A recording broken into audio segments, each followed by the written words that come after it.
Hello student, today we are discuss about next concentration term, that is molality. Molality is a very important concentration term because it is independent from temperature, because it is depend upon mass of the solvent and the solute, not over the volume of solution. Since it is independent from the volume, so it is independent from temperature also. So student, इसके बारे में सबसे महत्वपूर्ण चीज जो हमें देखना है वो ये देखना है कि मोलैलिटी टेम्परेचर चेंज होने से चेंज ही नहीं होता है. क्यों? क्योंकि अभी तक जो आपने दो चीजें पढ़ी हैं, स्ट्रेंथ ऑफ सॉल्यूशन और मोलैलिटी, तो स्ट्रेंथ ऑफ सॉल्यूशन क्या था कि amount of solute in gram, solute का वजन ग्राम में पर लीटर ऑफ सॉल्यूशन, कि 1 लीटर सॉल्यूशन में कितना सॉल्यूट है, ये था स्ट्रेंथ ऑफ सॉल्यूशन. और जो आपका मोलैरिटी था वो number of moles of solute 1 litre solution, उसमें नंबर ऑफ मोल था, इसमें अमाउंट ऑफ सॉल्यूट था. लेकिन यहां पर अगर आप देख रहे हैं तो यहां पे आपका सॉल्यूशन का कुछ है ही नहीं. सॉल्यूशन के बारे में नहीं चर्चा करके हम उसके कंपोनेंट के बारे में चर्चा कर रहे हैं, यानी सॉल्यूट अलग सॉल्वेंट अलग. जैसे अगर हम इसको डिफाइन करें तो it is defined as the concentration term which represent the number of moles solute present into पर किलोग्राम. देखिए इंपॉर्टेंट चीज है, किलोग्राम ऑफ सॉल्वेंट. यानी दो चीज यहां रिमार्क करना है आपने, एक तो ये सॉल्वेंट लिया, दूसरा किलोग्राम लिया. यानी अगर मैं ये कहूं कि ए प्लस बी आपका सॉल्यूशन है, तो अगर मैं मोलैलिटी की बात करता हूं तो ये आएगा number of moles of solute,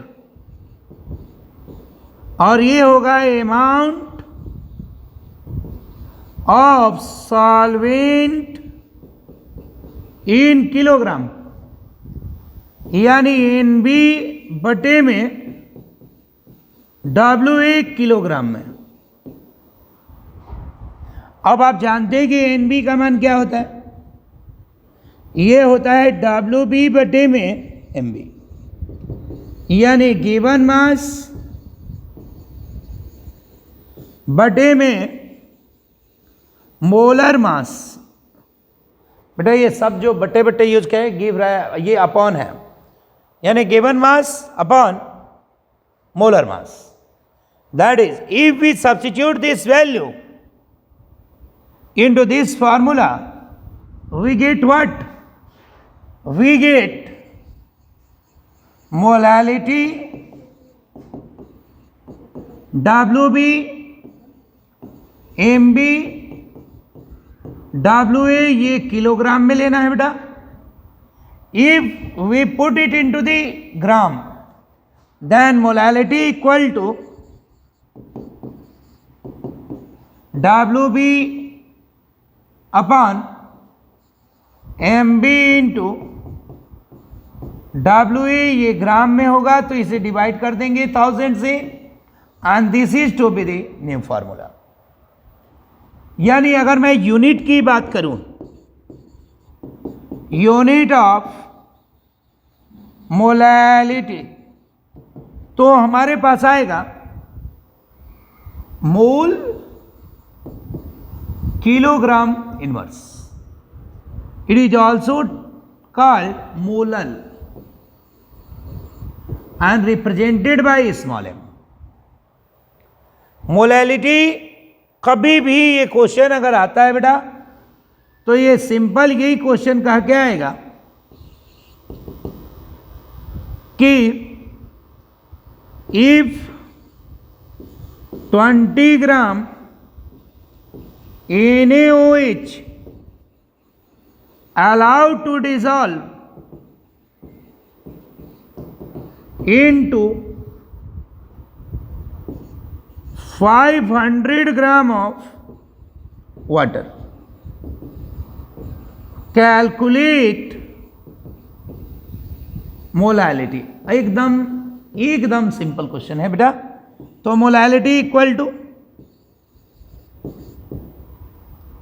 भी बेटा जी ये बताइए कि ये आपका क्या दिया हुआ है, ये WB हो गया, ये क्या दिया हुआ है ये WA हो गया, और यहां से आप MB निकालेंगे, ये आएगा 40 gram per mole. After knowing this value we are utilising this formula, then what we obtain, we obtain 20/40 into 500 into 1000. This is 4 to जा 2 to जा 4 और 5 to जा 10, 2 1 जा 2, यानी 1 मोलल या 1 मोल per kg. That is the additional thing that must be remembered, or it is very important to remember, is that molality is independent from क्या बेटा, temperature. So it is used as standard to represent the concentration in laboratory, यानी laboratory में इसका इस्तेमाल होगा concentration को represent करने में।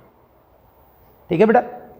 अगला जो एडिशनल चीज है, जो एक नेक्स्ट हम लोग कंसंट्रेशन टर्म आज ही करेंगे, वो है बेटा जी, वो आपके पास है mole fraction.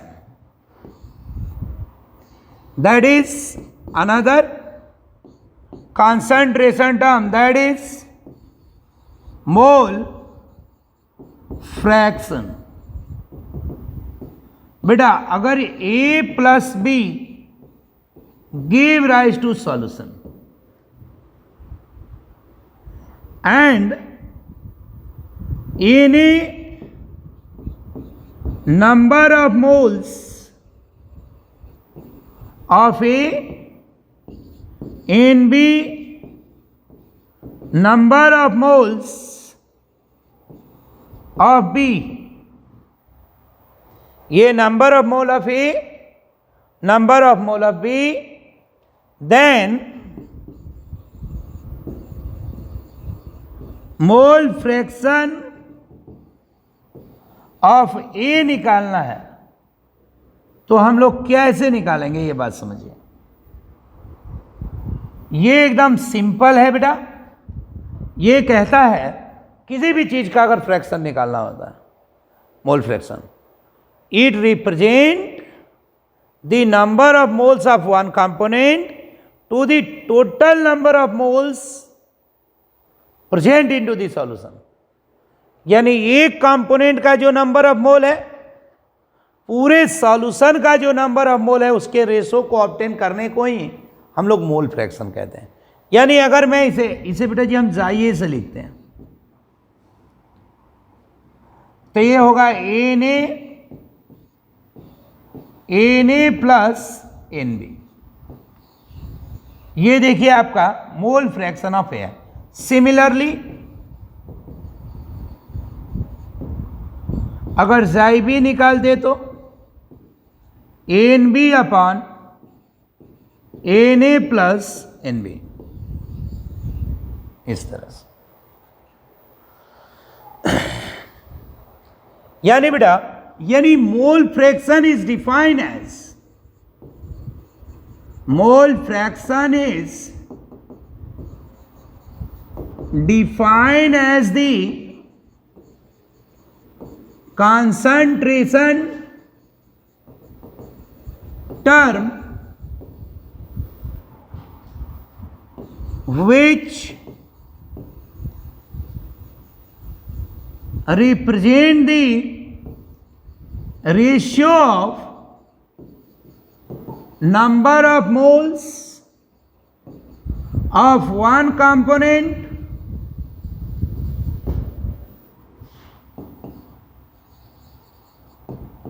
to the total number of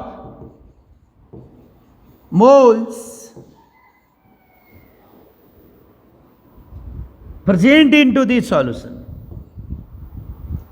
present into the क्या बेटा सॉल्यूशन, ये स्थिति बनती है। अब यहां से यदि मैं देखूं तो मैंने अभी जैसे कि कहा था कि ए प्लस बी सॉल्यूशन है, तो मैंने जाई निकाला था एन ए बटे में N A plus N B, जाई बी निकाला था एन बी बटे में N A plus N B. अगर मैं इन दोनों को जोड़ दूं, पहला अप्लाइड केस लेता हूं, यानी जाई ए प्लस जाई बी, दोनों को सम कर दीजिए बेटा, तो ये हो जाएगा N A N B plus N A plus N B, और एलसीएम आ गया, और ये एन ए और N B 1, that means xi a xi b equal to 1, ये पहला अप्लाइड कंक्लूड फॉर्म आ रहा है।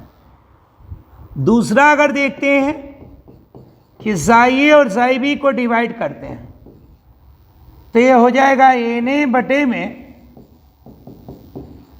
N B divide by N B upon N A plus N B, और N A divide by N A plus N B divide by N A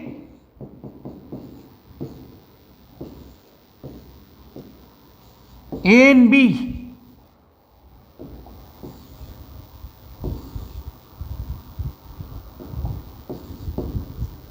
और बेटा ये यहां से ये डिवाइड हो गया, तो ये साई ए और जाई B equal to N A और एन बी। बेटा अगर आपको याद हो थोड़ा भी, तो एन ए बराबर होता था W A divide by W B M B, sorry W M A और एन बी अगर निकालते थे तो होता था W B upon M B. If we put this value into this one, then we find what, xi a upon xi b equal to W M A into W B और ये M B, that means we are obtaining 4 formula from mole fraction concept. That is one by one we are listing them. Number 1, this is 2, this is 3, that one 4, and finally 5 formula actually.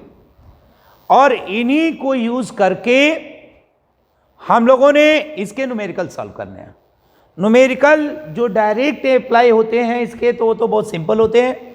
हाँ, ये utilise जब combined रूप से करता है molality के साथ या किसी और कंसंट्रेशन टर्म के साथ, उसके लिए एक अलग सा हम एक लेक्चर ले लेंगे जिसमें न्यूमेरिकल इंटरप्टेड होगा, डाटा हिडन होगा। लेकिन अभी तो हम डायरेक्ट इन्वॉल्व करते हैं। जैसे क्वेश्चन देगा बेटा, पहला क्वेश्चन देखिए क्या दे रहा। क्वेश्चन है if the mole fraction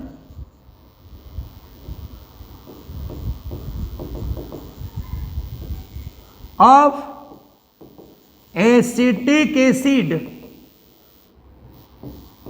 in 800 gram acetic acid water solution is 0.25, then calculate the amount of acetic acid into it। यानी अगर ए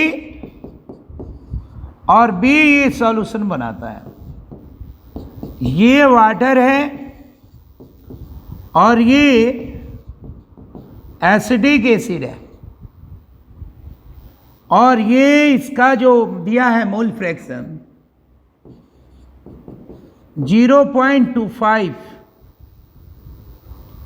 तो हमें WP का डिमांड कर रहा है। ये क्वेश्चन है बेटा। तो पहले हम इसको सॉल्यूशन में लेते हैं।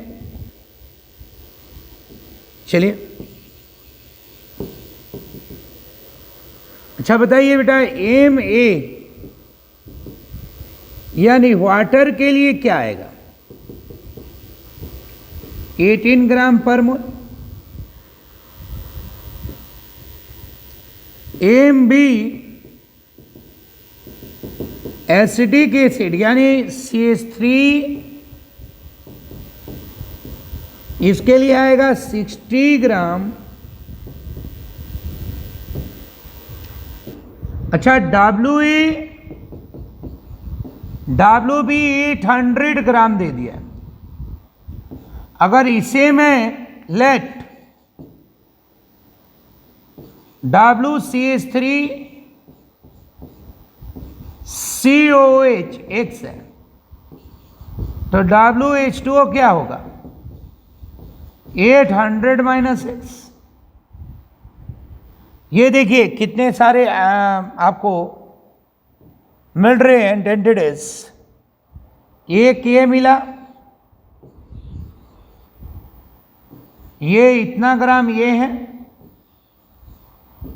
ये इतना ग्राम ये है, और Xi प्लस Xb 1, तो Xi का मान हो जाएगा 1 माइनस, ये देखिए बेटा 0.25 इक्वल टू 0.75। हम ये सारे एंटिटीज का इस्तेमाल करेंगे आगे फॉर्मूला में, और वो फॉर्मूला कौन सा है बेटा? सिंपल, कि Xi बटे में Xb WA MA WB MB, ये हो गया 0.75 25।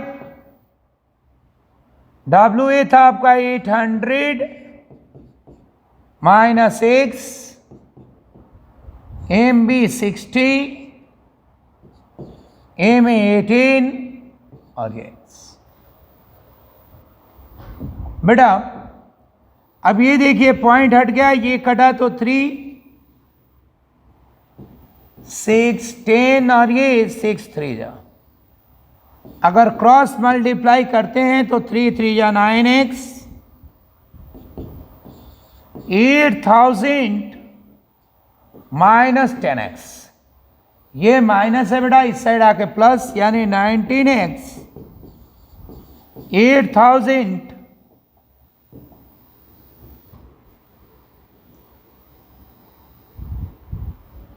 यानी x equal to 8000 divide by 19।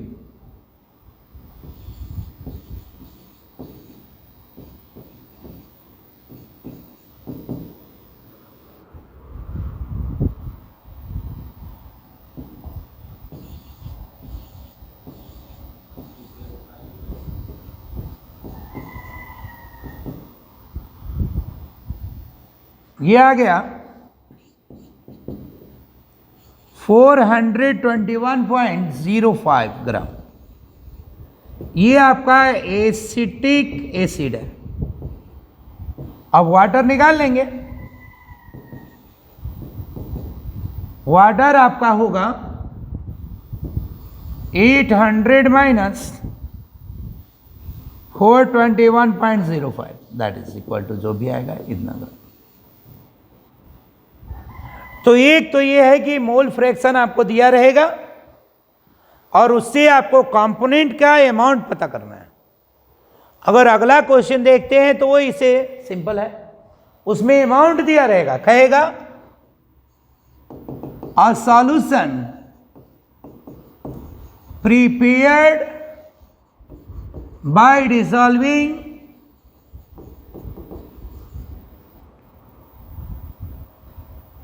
80 gram NaOH into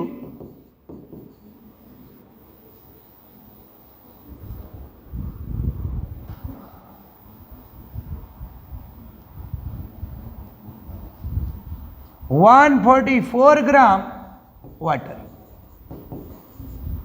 Calculate the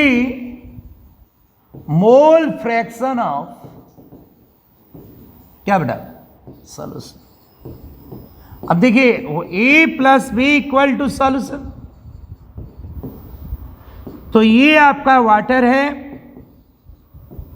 ये आपका NaOH है, तो एम आ गया H2O का 18 ग्राम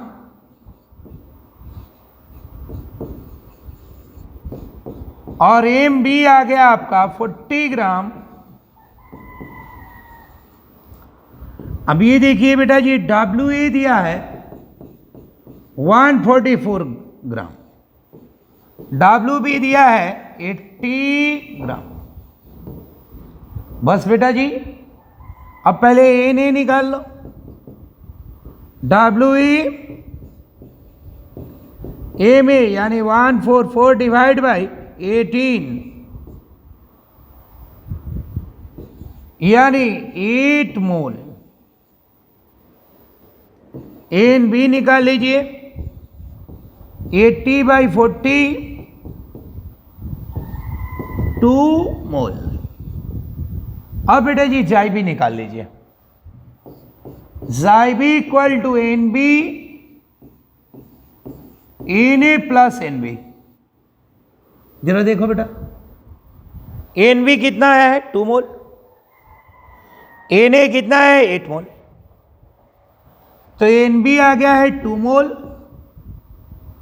और 8 प्लस 2, तो जाइबी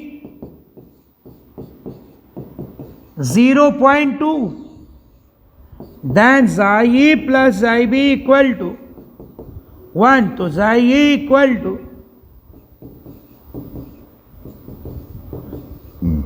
8। It is unitless and temperature independent concentration है, माने it is unitless concentration term and independent from temperature। तो बेटा इससे जुड़े हुए जितने भी न्यूमेरिकल हैं उसका असाइनमेंट आपको ऐप पे मिल जाएगा। ग्रुप में, व्हाट्सएप ग्रुप में भी चला जाएगा, जिसको बना के आपने सबमिट करना है। और इसके जो अप्लाइड क्वेश्चंस हैं, जैसे मोलैलिटी और मोल फ्रैक्शन का मिला हुआ, उसके लिए एक अलग सा लेक्चर ले लेंगे हम लोग। तो इसको बेटा बार बार रिवाइज करेंगे। देखिए, शुरू में मैंने मोलैलिटी निकाला, फिर मोल फ्रैक्शन, ये मोलैलिटी को डिफाइन किया हम लोगों ने। इसके बाद इसके जुड़े हुए न्यूमेरिकल्स को सॉल्व किया हमने। फिर हमने मोल फ्रैक्शन लिया, मोल फ्रैक्शन की जो ये अप्लाइड फॉर्मूले थे वो निकाले। फिर इसका मोल फ्रैक्शन दिया हुआ था, उससे मैंने कंपोनेंट के अमाउंट निकाले। और फाइनली इसके बाद हम लोगों ने अमाउंट दिया हुआ था, उससे मैंने इसका मोल फ्रैक्शन निकाल लिया, जो बिना यूनिट का है और टेम्परेचर पे डिपेंड नहीं करता है। तो ये सारा रिवाइज करेंगे बेटा। हाँ, सिस्टमैटिकली देखेंगे, लेक्चर वाइज 1 2 3 4 5 6 7 8 लगातार। ठीक है बेटा, best of luck. Thank you बेटा। चलिए।